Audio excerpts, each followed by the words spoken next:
오늘은 은퇴 노후 설계에 대해서 조금 더 구체적으로 한번 생각해 보겠습니다. 우리가 통상 은퇴 설계다 그러면은 소득을 하고 있는 소득 활동 시기에 해당하는 자산 축적기가 있을 수 있고요. 그리고 은퇴 후에 소득 인출기가 있을 겁니다. 그래서 우선은 우리가 자산 축적기에 어떤 일을 해야 할까 하는 것은 우리가 6단계 프로세스로 설명을 할 수가 있겠는데요. 바로 정보 수집, 총은퇴 일시금 산정, 은퇴자산 평가, 추가로 필요한 은퇴 일시금의 계산, 그 다음에 연간 은퇴 저축액의 계산, 그리고 은퇴 저축 또는 투자 계획을 수립하는 이런 프로세스를 얘기할 수 있을 겁니다. 우선 첫 번째 단계는 정보 수집 단계죠. 이는 은퇴 설계 실행을 위한 정보를 수집하고 경제적인 가정 조건들을 결정하는 그런 단계입니다. 그래서 자신의 은퇴 라이프 스타일을 확인하고 은퇴 설계 실행을 위해 필요한 정보와 경제적 가정 조건들을 결정하는 그런 단계가 되겠습니다. 두 번째는 총은퇴 일시금 산정 단계입니다. 연간 목표 은퇴소득을 설정하고요. 은퇴 기간 중에 필요한 총 은퇴 일시금을 산정하는 단계가 되겠습니다. 여기서 우리가 연간 목표 은퇴 소득이라 하면 자신의 은퇴 라이프 스타일에 따른 필요한 비용을 추정한 후 자신의 재무적 상황을 고려하고 은퇴 라이프 스타일을 조정해서 목표 은퇴 소득 수준을 설정하는 것을 말합니다.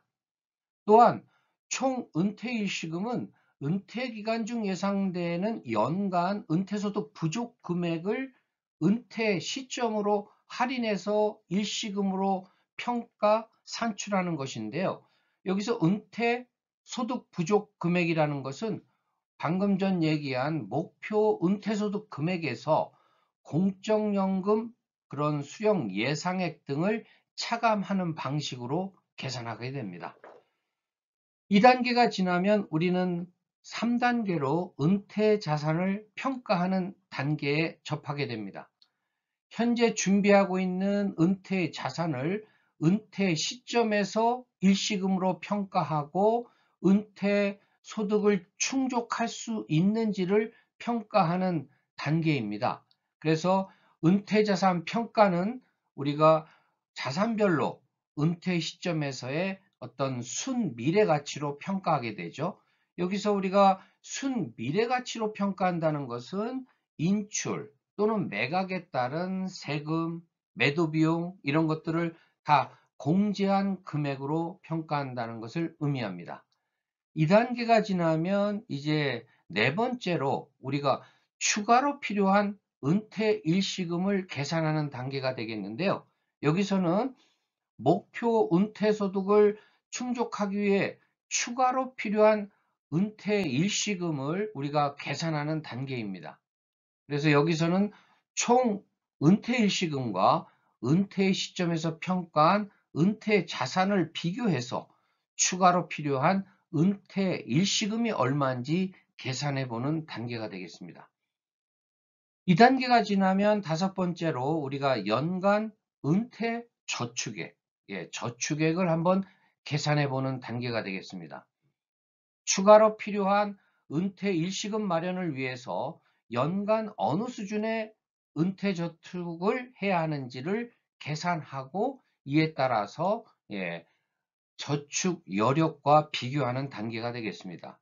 연간 저축액은 저축 가능 기간 동안 가정한 은퇴 자산의 세후 투자 수익률을 적용해서 계산하고요. 이어서 이 계산한 연간 저축액과 자신의 저축 여력을 비교하여 추가로 저축할 연간 저축이 가능할 것인지를 평가하는 것이죠.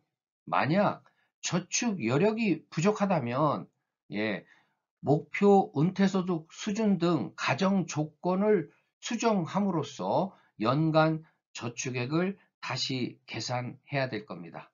그리고 마지막으로 우리가 생각해 볼 수 있는 단계가 이런 과정을 거친 후 은퇴, 저축 또는 투자 계획을 수립하는 것이죠. 그래서 추가로 필요한 은퇴 일시금 마련을 위한 저축 투자 계획을 수립하는 그런 단계입니다.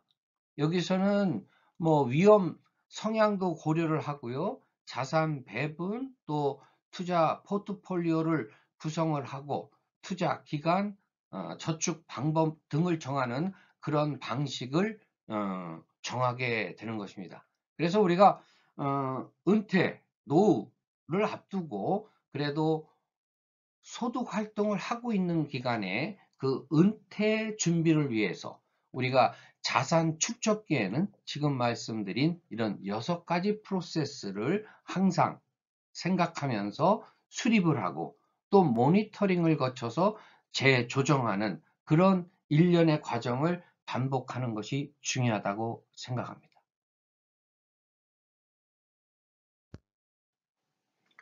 다음은 이 자산 축적기를 지나서 은퇴 후에 우리가 실제로 소득을 인출하는 그 소득 인출기에 고려해야 될 주요 사항들을 한번 짚어보도록 하겠습니다.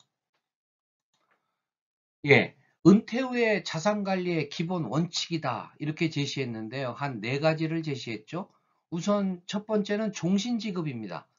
은퇴 자산의 인출 전략에서 가장 중요한 원칙이자 목표 중에 하나는 우리가 은퇴한 그 준비한 자산이 사망 시까지 고갈되지 않고 종신토록 지급되도록 하는 것입니다.